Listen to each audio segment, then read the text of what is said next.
Salam kasih, salam jumpa kembali dengan kami Majelis Gereja HKBP Parung Panjang. Saudara yang terkasih dalam Yesus Kristus, ada 3 hal yang akan dihadapi oleh seseorang dalam hidupnya. Yang pertama adalah ilmu, wawasan yang dia peroleh selama hidup ini. Yang kedua adalah yang namanya iman, mempercayai akan segala sesuatu berdasar keyakinannya dengan Tuhan. Yang ketiga adalah yang akan dihadapinya, yang diterima dalam hidupnya adalah penderitaan, tantangan dan cobaan, rintangan di tengah-tengah kehidupan ini. Yang menjadi persoalan adalah ketika penderitaan datang, apa yang dipakai oleh seseorang untuk menghadapinya. Karena jika dipakai ilmu, banyak orang-orang pintar yang tidak bisa menghadapi persoalan hidupnya menjadi putus asa dan bahkan bunuh diri. Oleh sebab itu, kita pasti semua menerima yang namanya ilmu, kepintaran. Tetapi untuk hal menghadapi yang namanya pencobaan, penderitaan, tantangan, perlu ada yang namanya iman kepada Tuhan, sehingga kita dikuatkan. Berdasarkan itulah kami membuat renungan yang akan menguatkan saudara untuk menghadapi setiap persoalan-persoalan. Dan biarlah melalui renungan ini saudara boleh menemukan jawaban-jawaban yang Tuhan berikan kepada saudara menghadapi setiap persoalan-persoalan kehidupan. Selamat menikmati renungan yang disampaikan oleh majelis gereja ini, dan biar renungan ini menjadi berkat bagi kita, bagi gereja kita juga. Amin.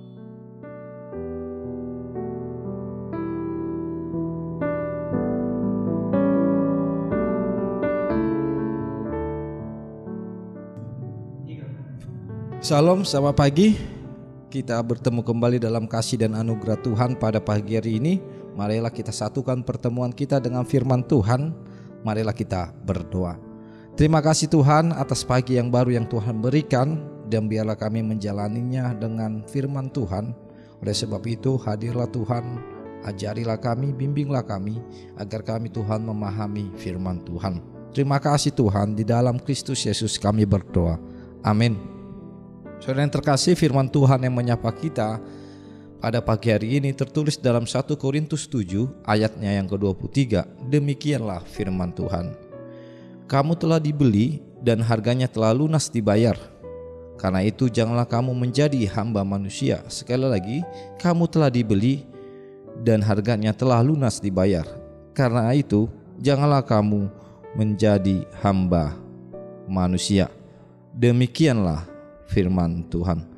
Saudara yang terkasih dalam Kristus, kita sama-sama mengetahui di dalam Kejadian bagaimana manusia yang pertama jatuh ke dalam dosa karena perbuatan keinginannya untuk serupa dengan Tuhan. Sehingga kita tahu bahwa upah dari dosa itu adalah maut. Mautlah buah hasil dari apa yang dilakukan oleh manusia yang pertama sekali. Tetapi yang menarik, karena kasih Allah melalui Yesus Kristus, kita ditebus oleh kematian dan kebangkitannya, sehingga kita bisa memahami hutang dosa yang dilakukan oleh Adam telah lunas dibayar oleh kematian Yesus Kristus. Dan inilah yang dikatakan oleh Rasul Paulus, di mana kita ditebus oleh harga yang mahal. Oleh sebab itu, di dalam penebusan yang dijadikan oleh Allah kepada kita, kita dijadikan Allah menjadi hamba Allah, atau tidak lagi menjadi hamba dosa atau hamba manusia. Otomatis kita harus tunduk dan melakukan kehendak Allah sebagai buah dari penebusan yang Allah lakukan. Sehingga arah kehidupan kita telah diarahkan untuk dapat bersifat kepada Allah itu sendiri atau teosentris. Tidak lagi memikirkan apa yang paling utama di dalam kehidupan kita ini atau egosentris. Sehingga melalui perbuatan, ucapan, ataupun yang kita pikirkan harus berorientasi berpusat kepada Allah itu sendiri, karena kita telah ditebus dengan harga yang mahal. Oleh sebab itu, biarlah melalui nas ini kita diingatkan, jangan engkau sia-siakan penebusan Allah yang luar biasa dalam kehidupan ini. Jangan kita sia-siakan anugerah itu, keselamatan itu yang telah hadir di tengah-tengah kehidupan kita. Dan marilah kita jalani hari ini dengan suatu sikap, perbuatan, ucapan yang berorientasi kepada Allah, bukan kepada keinginan, keegoisan kita sendiri. Amin. Kita berdoa. Terima kasih Tuhan atas firman Tuhan, di mana kami boleh berbahagia, di mana Allah menebus kami dengan harga yang mahal melalui kematian dan kebangkitan anak-Mu Yesus Kristus. Dan biarlah kami membayarnya dengan sikap dan perbuatan kami yang berpusat kepada Allah. Biarlah ucapan kami, perbuatan kami menjadi berkat bagi kami, bagi sekitar kami, dan menjadi kemuliaan di hadapan Tuhan. Biarlah kami menjadi alat-alat Tuhan, agar nama Tuhan dipermuliakan di dalam kehidupan kami, pribadi lepas pribadi.